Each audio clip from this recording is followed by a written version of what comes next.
Bismillahirrahmanirrahim. Al-qadau. Al-qadau lugatan ihkamus syai'in wa imda'uhu. Wa syar'an faslul husumati baina husumaini bihukmillahi ta'ala. Yang namanya qada, yakni secara bahasa artinya adalah menghukumi sesuatu dan menjalankan daripada hukum itu sendiri. Itu daripada yang namanya qada. Kalau misalkan dalam bahasa Indonesia maknanya adalah penghakiman. Tapi penghakimannya bukan berdasarkan undang-undang, bukan berdasarkan yang hukum-hukum yang ada di dunia ini, bukan berdasarkan daripada Pancasila, bukan yang lainnya. Tapi berdasarkan asas tentang yang namanya Al-Quran dan Sunnah. Ya. Jadi penghukuman ini, Al-Qada ini adalah menghukumi sesuatu dengan hukum yang berlaku. Karena setiap apapun, setiap agama, setiap unsur, setiap yang namanya ras, setiap daripada kepala suku atau apapun daripada suatu desa, suatu negara, pasti memiliki yang namanya suatu hukum. Sebagai apa? Sebagai bentuk agar untuk mentertibkan atau untuk membatasi sesuatu yang sifatnya itu tidak keluar daripada batasan. Itu daripada yang namanya qada. Ya. Jadi qada di sini bukan qadanya sholat ya, atau qada puasa, bukan.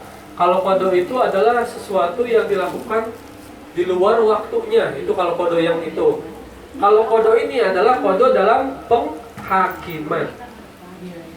Dan secara syariat aslinya adalah apa? Memisahkan atau menyelesaikan antara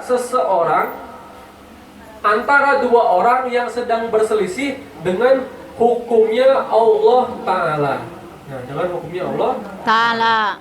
Jadi kalau misalkan ada orang berantem antara si A atau si B, si A ngomong bahwasanya kalau misalkan itu begini, sedangkan si B ngomong bahwasanya dia begitu-begitu.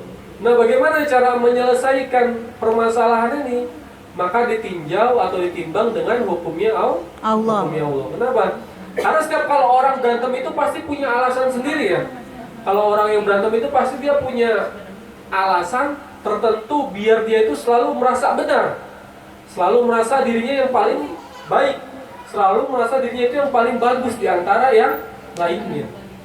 Makanya kalau misalnya kita pengen menyelesaikan suatu permasalahan, jangan menggunakan pandangan kita, tapi menggunakan pandangannya Allah. Itu adalah cara yang paling efektif, cara yang paling terbaik. Kalau menurut pandangan kita bisa aja yang namanya melakukan kesalahan. Kita bisa saja melakukan yang namanya keluputan. Karena kita ini diciptakan sebagai manusia. Apalagi kalau misalkan kita melihat hukum yang ada khususnya ya di negara kita sendiri ya. Kalau hukum yang ada di negara kita kira-kira udah adil apa belum? Belum. Udah adil apa belum? Belum. Kenapa belum adil? Tajam ke bawah, tumpul ke atas. Kenapa hukum di Indonesia itu belum adil? Karena hukum di Indonesia diciptakan oleh manusia. Kalau diciptakan oleh manusia, bisa saja diciptakannya oleh berlandaskan nafsu. Tergantung siapa? Tergantung yang jadi pemimpinnya. Nah, itu adalah kenapa hukum itu terkadang suka tidak adil. Apalagi kalau misalkan yang masalah undang-undang hak cipta, undang-undang tentang masalah yang lainnya. Nah, itu kan tidak ada unsur dasarnya. Dasarnya itu apa? Nggak ada dasarnya. Mereka melakukan parlemen undang-undang apa segala macamnya itu hanya berdasarkan satu pihak saja. Ya, sedangkan rakyat sendiri itu tidak benar-benar dikasih bagian untuk yang namanya merevisi atau membantu daripada perluasan undang-undang. Kalau rakyat itu cuma dikasih waktu biar milih daripada pemimpin. Sedangkan yang dipilihnya itu adalah apa? Penipu-penipu semua. Ya, yang kalau misalkan rakyatnya bodoh ya gampang ditipu. Makanya kalau misalkan pemilihan apa segala macamnya, kalau saya sih tidak selalu menyalahkan daripada musuh-musuhnya, atau bukan, tidak menyalahkan orang-orang yang dipilihnya ya, tidak, tapi lebih menyalahkan rakyat Indonesia sendiri. Kenapa?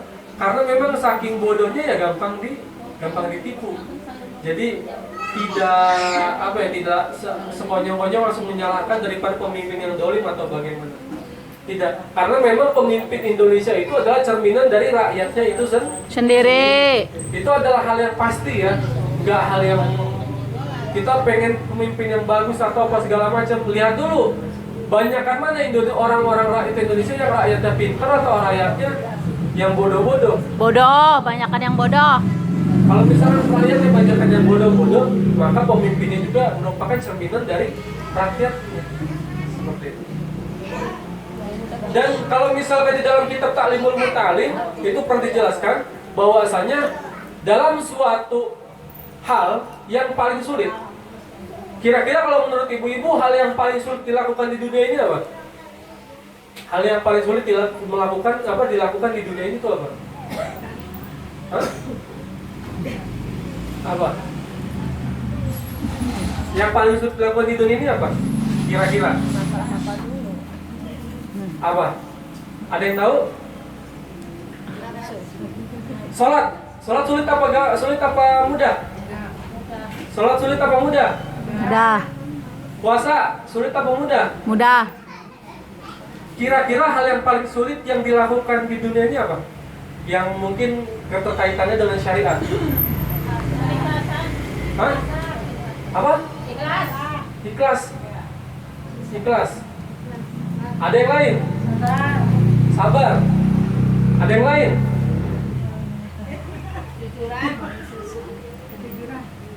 Jujur. Kalau yang namanya ikhlas itu susah, sabar itu susah, tapi ada lagi yang lebih susah dibandingkan itu semua. Apa? Yakni faslu ala baina husmataini. Apa? Menjadi pelerai antara seseorang yang sedang bermasalah atau mendamaikan orang yang lagi berantem. Kira-kira kalau misalkan ibu-ibu ada yang orang lagi berantem, itu suruh misahin atau bikin dia itu damai, kira-kira gampang atau susah? Susah. Hah? Kira-kira gampang atau susah? Susah. Mungkin kalau misalkan yang udah punya pengalaman tuh biasanya kalau misalkan yang paling ribet itu kalau misalkan masalah pembagian warisan antara keluarga sendiri. Itu paling apa? Istilahnya kalau misalkan kita mau mungkin nyantai apa segala macem ya, tapi kan ada saudara kita yang pengen haknya segini atau segitu apa segala macemnya.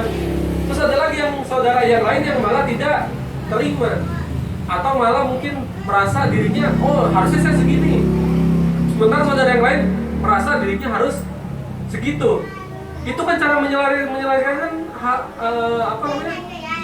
sulit ya, karena di antara masing-masing itu tidak punya dasar biasanya itu tidak punya dasar. Biasanya hanya mengandalkan kalau misalkan itu segitu berarti saya segini. Pakainya apa? Pakainya akal. Atau yang berantem gara-gara masalah apapun, itu masalah apapun, apalagi masalah kebencian. Orang kalau udah berantem masalah kebencian itu susah sekali didamaikan. Apalagi kalau misalkan ada pendukung antara 01 atau 02 itu kalau didamaikan itu susah sekali ya. Apalagi kalau misalkan tentu melihat jadi kalau di pengajian malam itu ada yang namanya orang lah ya, saya nggak mau nyebut namanya, itu fanatik sekali sama istilahnya kayak salah satu presiden lah ya di pengajian laki-laki atau bapak-bapak. Itu setiap saya memberikan sesuatu terkait yang mungkin dirasa hal negatifnya atau hal-hal yang buruknya dalam suatu calon yang dia dukung, itu pasti ditolak.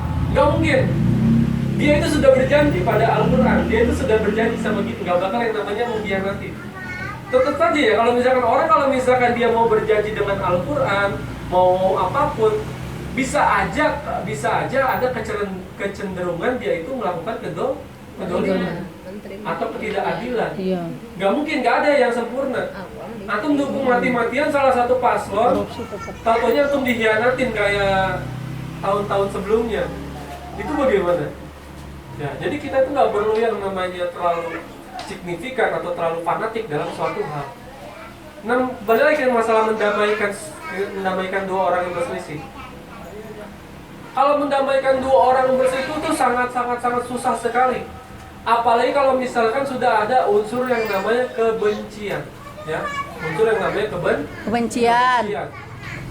Kayak mungkin ada ya yang ibu-ibu di sini yang ada si ini ya di pengajian itu ya, ada dia nggak jadi berangkat ngaji.